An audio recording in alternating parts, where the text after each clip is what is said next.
fish, two fish, red fish, blue fish. My favorite Dr. Seuss book when I was young seemed merely to be a rhyme of questionable quality. I mean, seriously? You're just rhyming fish with fish. But behind its apparent innocuousness is another story. Many Seuss titles have stirred up controversy over the years, such as Pop on Pop, for promoting violence, and If I Ran the Zoo, banned for racially charged language. Being read at such an important time in the development of their readers, picture books gained an immense amount of influence on the children who were reading them.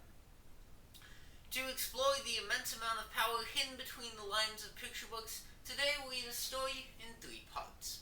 First, we'll flip back to the Soviets' use of propaganda in picture books, then we'll turn ahead towards the powerful sociological forces surrounding them, and finally, we'll discover the unexpected educational strength of postmodern picture books.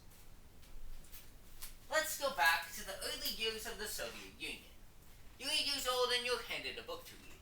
It says The Bolshevik Hedgehog on its cover, and there's these nice animals playing around. Seems like a good read. You start to get into it, and you find out that the characters on the cover were banned from having fun and playing with their ball by the evil Tsar Boar. The protagonist, a worker hedgehog, then leads the rest of the forest animals to overthrow the Tsar Boar, chanting eternal freedom to the feral people. Sounds a bit familiar, doesn't it? While the Bolshevik Hedgehog is a bit blunt with it, most children's books have some sort of purpose. Take the classic Grimm's fairy tales, which intended to teach morals through their stories. According to Andrei Emel, curator of the Katzen Children's Library at Princeton University, the Soviets were keenly aware of the need to leap ahead as quickly as possible, and at the same time create a new breed of men. To achieve this, the Soviets put out a call for new picture books, with posters such as this one with Lenin saying, "Give a new children's book. Work, battle, technology, nature. The new reality of childhood." The Soviets' use of propaganda in picture books showed that they can do much more than just teach good behavior. Their ability to shape young children's minds is strong enough to have an influence on the plans of global leaders. The new Soviet picture books were key to their literacy campaign, and fantasy books were seen as hostile to the revolution due to their association with the bourgeoisie. As a result, the tremendous artistic firepower that could be captured in the Soviet Union of the 1920s was used to make the hard, unglamorous work of electrification or agriculture seem heroic and patriotic, according to Emel. Now, while the Soviets' use of propaganda in picture books shows that they can be used to intentionally shape young minds, societies also influence the way their children think through forms of unintentional propaganda in picture books. Sociologists really first began to study this with a 1972 study by UC Davis professor Lenore Weitzman and her colleagues, which found that picture books were underrepresenting women. Male characters were 11 times more likely to be featured in a picture from the Caldecott Award-winning books from the 60s and 70s that they analyzed. The study also found that picture books further gender roles and stereotypes. Male characters were portrayed as leaders, while female characters were portrayed as followers, among other stereotypes.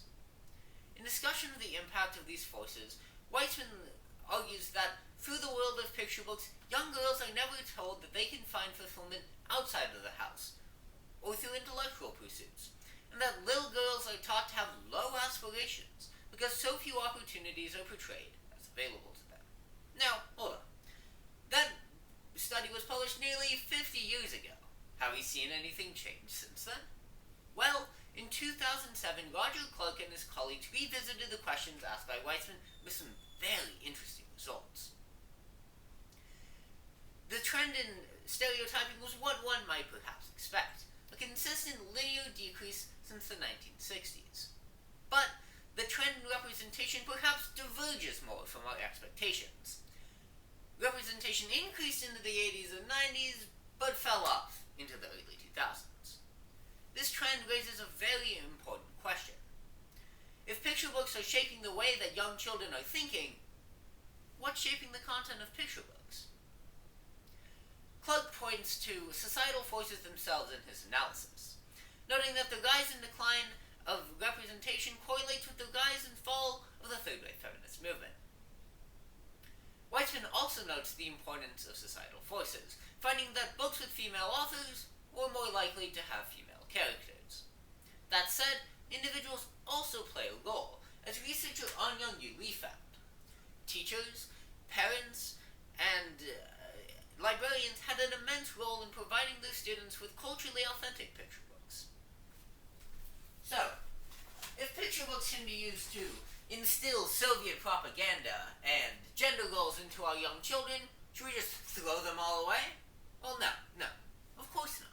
And a key reason for this is that picture books can actually teach the skills required to think critically. And, as it turns out, one subgenre of picture book in particular is incredibly effective at doing so: postmodernism. Now, when you or I think about postmodernism, we might think back to being annoyed or frustrated by techniques like nonlinear narrative or indeterminacy. But young children see things very differently. When art educator Pamela Hellman began reading picture books to her young kids, she noticed some were very different from the ones she read when she was young. She didn't really like them, but her kids loved shifting narratives and other postmodern techniques that the picture books had to offer. To explore why young children find postmodern picture books so engaging, researcher Cheryl Edge Partington interviewed a group of students as they read through a picture book that distorted and disrupted time, was indeterminate, and used other postmodern techniques. The kids' first reaction to the book was that it was weird! But as they began to read further into it, Edge Partington noted that they quickly became interested and intrigued with the book due to the challenges created by the postmodern techniques and the curiosity that they caused. The problem is, though, parents and educators don't show the enthusiasm that young kids have towards postmodern picture books. Take David Maclay's 1991 Caldecott Award-winning Black and White. Maclay describes the subject of the book as the book, and each page has 4 different narratives on it. When asked if they would be willing to teach the book in their classrooms, most educators said that they were hesitant because they thought it would be too hard. But Edge Partington actually finds that the exact opposite is true. The educational strength of postmodern books actually comes from their ability to be challenging. Non-linearity prepares readers for naturally non-linear texts, such as non-fiction or websites. And indeterminacy forces the reader to co-create with the author, encouraging, or moreover demanding, the reader to engage in critical thinking. Edge Partington leaves educators with an important message, stressing that as the face of reading changes with the influx of digital and interactive media, as educators, it's important that we teach our students the strategies required to access these new and challenging texts.